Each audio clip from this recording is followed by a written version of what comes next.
Break के बाद स्वागत है आप सभी का हमारी खास चुनावी पेशकश 23 में प्रदेश 24 में देश देख रहे हैं आप।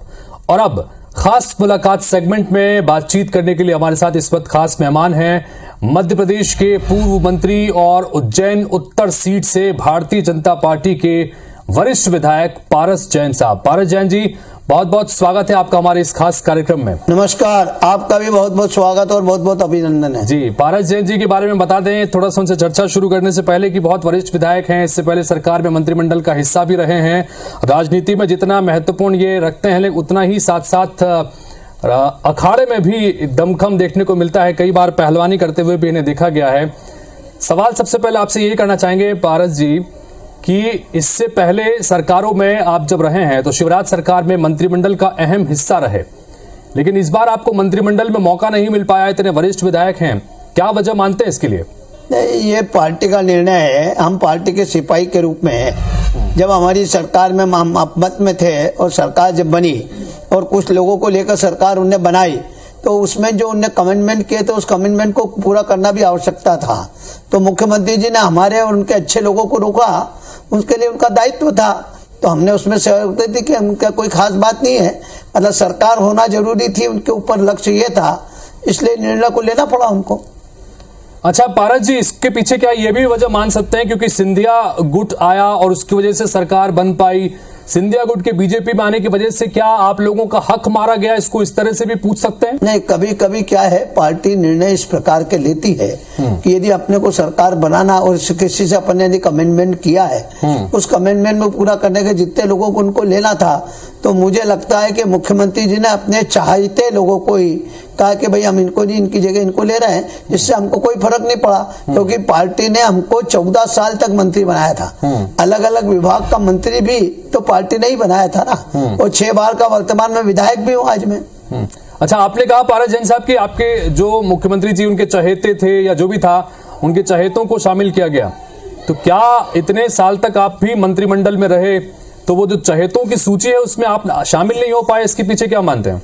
नहीं, ये तो क्या है, कभी कभी पार्टी को निर्णय लेना पड़ते हैं, कभी कभी कड़वा घूंट पीना पड़ता है, और इसी के कारण इस प्रकार के निर्णय लेना पड़ते हैं। तो उनका मत, मेरा मत व्यक्तिगत इसमें रहता है कि जो अच्छे लोग हैं उनको ही रोक सकते, यदि दूसरे को ले नहीं रोके तो यह संगठन भी चलाना मुश्किल होता है। लेकिन क्या ये आगे अगर यही परंपरा चलती रही, चूंकि वो जो गुट थे, सिंधिया गुट के जो समर्थक थे वो सब आए, उनको मंत्रिमंडल में जगह दी गई, कुछ चुनाव हार गए थे लेकिन जो जीत गए उनको मंत्रिमंडल में एज इट इज जगह दी गई। अब 2023 में फिर चुनाव हैं, फिर अगर उनको तवज्जो मिलेगी तो जो खाटी कार्यकर्ता हैं, आप जैसे पुराने लोग हैं, जो नेता हैं, जो लगातार पार्टी के लिए काम करते रहे हैं, क्या उन लोगों में नाराजगी नहीं आएगी इससे? मेरे ख्याल से अभी जहां तक मैं समझा हूं कोई नाराजगी नहीं है। 2023 के जो चुनाव होंगे उन चुनाव में पूरी तरह से सर्वे होगा, और मुझे लगता है कि इसका उदाहरण गुजरात होगा।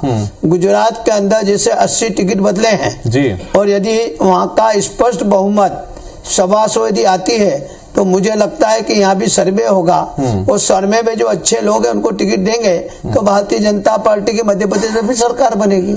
अच्छा, उज्जैन की बात अगर करते हैं तो उच्च शिक्षा मंत्री जो अभी हैं मोहन यादव, उनको पार्टी में आपके प्रतिद्वंद्वी के रूप में लगातार देखा जाता है, और आपके 2023 में चुनाव लड़ने को लेकर भी कई बार संशय की बात कई सारे लोग करते हैं। आप स्वयं क्या मानते हैं इसको लेकर? क्या आप स्वयं चुनाव लड़ना चाहते हैं या नहीं? आपकी अपनी क्या राय है? नहीं, देखो, उनकी सीट जो है दक्षिण है जी, और मेरी सीट जो है उज्जैन उत्तर है जी। 2 सीटें हमारे विधानसभा के अंदर, दोनों सीटें उत्तर और दक्षिण, और वो दक्षिण से जीतते आ रहे हैं, मैं उत्तर से जीतते आ रहा हूँ अभी तक जी। लेकिन ये बात निश्चित है कि उनका क्षेत्र अलग है, मेरा क्षेत्र अलग है, और भारतीय जनता पार्टी जिनको टिकट देगी, मैं आपको दावे से बताता हूं कि दोनों सीटें भारतीय जनता पार्टी जीतेगी। मालवा निमाड़ के संदर्भ में बात करें, चूंकि आपकी सियासत यहां पर रही है, बहुत लंबे समय से आप यहां पर सियासत करते रहे, और मालवा निमाड़ में पिछली बार कांग्रेस ने अच्छा प्रदर्शन किया था, इसलिए सत्ता पर भी पहुंचने में कामयाब रहे थे। मालवा निमाड़ में कांग्रेस एक बार फिर से अपना प्रभाव बढ़ाने की कोशिश कर रही है। राहुल गांधी की भारत जोड़ो यात्रा भी इसी इलाके से निकली है। क्या असर आप देख रहे हैं राहुल गांधी की इस भारत जोड़ो यात्रा का इस इलाके में? का लक्ष्य भारत जोड़ो यात्रा का है अभी, और इस हिसाब से वो कांग्रेस को सबको एक करना चाहते हैं। मुझे लगता है कि जब भी ये वापस टिकट बटेंगे तो तो ये जब अपने अपने खेमे में वापस जाएंगे, ऐसा मेरे को प्रतीत होता है। लेकिन ये बात निश्चित है कि आगामी चुनाव में भारतीय जनता पार्टी को भी कठिन परिश्रम करना पड़ेगा। जिस प्रकार कांग्रेस ने अभी जो जोड़ो यात्रा निकाली है, अब ये उनका उद्देश्य यही है कि आगे, लेकिन अभी कोई भी चुनाव की बात नहीं कर रहे हैं। वो तो अपने पूरे परिवार को भारत जोड़ने से सबको जोड़ने के लिए पूरे सब क्षेत्रों में जा रहे हैं। कल उज्जैन के अंदर भी आए थे, सामाजिक न्याय परिसर के अंदर उनका कार्यक्रम हुआ था।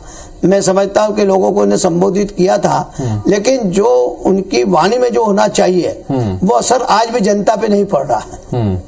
तो पार्टी को तो जोड़ने में कामयाब होंगे कि नहीं? अगर पार्टी जोड़ेगी, कामयाब होती है, तो फिर उसका असर आगे और मजबूती से चुनाव लड़ेंगे। मेरा कहना है कि अभी तो पूरे मध्य प्रदेश में दो पार्टियां हैं, एक भारतीय जनता पार्टी है और एक कांग्रेस है। वो भी अभी आपने क्या था कि मालवा संभाग की आपने बात करी थी। जी। अभी जब पिछले चुनाव हुए थे तो 29 में से 28 सीटें भारतीय जनता पार्टी को मिली थी, लेकिन जब टिकट के बंटवारे हुए और जिसके कारण कई जगह गैप कम होने के कारण हमारी 17 सीटें आई, कांग्रेस की सीटें बढ़ी थी।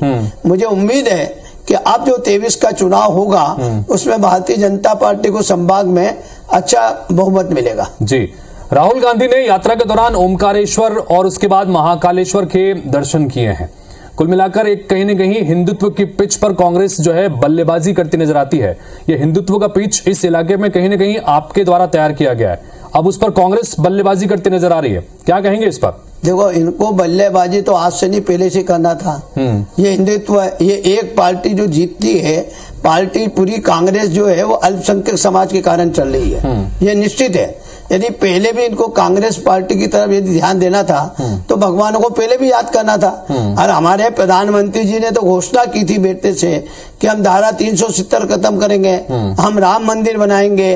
अब आप देखो उज्जैन के अंदर महाकाल लोक जो बना है, शायद मेरी ख्याल से 50 से 1 लाख आदमी रोज आ रहा है और इसका एक फेस ही हुआ है। अभी जब दूसरा फेस होगा, इसका पूरा कंप्लीट होगा, तो लोग ये कहेंगे कि इतना बड़ा काम कहाँ से हो गया। लेकिन ये बात है कि धार्मिक श्रद्धा है, हमारे प्रधानमंत्री जी की भी है और हमारे मुख्यमंत्री जी की भी है। और जो बात हमारे प्रधानमंत्री जी जो कहते हैं, मुख्यमंत्री जी कहते हैं, उसको करने की कोशिश करते हैं। महाकाल कॉरिडोर का आप जिक्र कर रहे हैं और इस महाकाल कॉरिडोर को लेकर बीजेपी कांग्रेस के बीच श्रेय लेने की सियासत होती रही है और अब तो इस महाकाल लोक के निर्माण को लेकर भ्रष्टाचार की बातें भी निकल के सामने आ रही हैं। देखो, मेरा कहना है कि जो काम होता है शायद वो टेंडर से काम होते हैं, ऑनलाइन टेंडर होते हैं। टेंडर के बाद में यदि कोई कमी ली है और यदि कोई भ्रष्टाचार यदि करता है तो मैं तो महाकाल बाबा से ही प्रार्थना करता हूं कि उसको ऐसा सबक मिलना चाहिए कि वो जिंदगी भर याद करे। और महाकाल बाबा के दरबार में यदि कोई भी भ्रष्टाचार करेगा, मैं आपके माध्यम से जनता के बीच में कहना चाहता हूँ, वो कोई भी नहीं बचेगा। अच्छा, फाइनल क्वेश्चन, 2023 में मालवा निमाड़ में भारतीय जनता पार्टी के लिए क्या टारगेट लेकर चल रहे हैं और ओवरऑल 200 जो सीटें हैं 230 उसमें किस तरह का आप टारगेट लेकर चल रहे हैं? देखो, ये सब बात तो मैं पूरी तरह से जब आपको बता पाऊंगा कि जब टिकट के बंटवारे होंगे। लेकिन एक बात जरूर कह सकता हूं कि मध्य प्रदेश में वापस भारतीय जनता पार्टी की सरकार बनेगी। जी, बहुत बहुत शुक्रिया पारस जैन साहब हमसे बातचीत करने के लिए और संक्षेप में लेकिन एकदम सटीक बात रखने के लिए। तो पारस जैन हमारे साथ में मौजूद थे, जो कि भारतीय जनता पार्टी के वरिष्ठ विधायक हैं, पूर्व मंत्री हैं। हालांकि इस बार मंत्रिमंडल में इन्हें शामिल नहीं किया गया, तमाम अलग अलग विषयों पर बड़ी बेबाकी से अपनी बात रखी। तो इसी के साथ फिलहाल इस बुलेटिन में इतना ही। नमस्कार।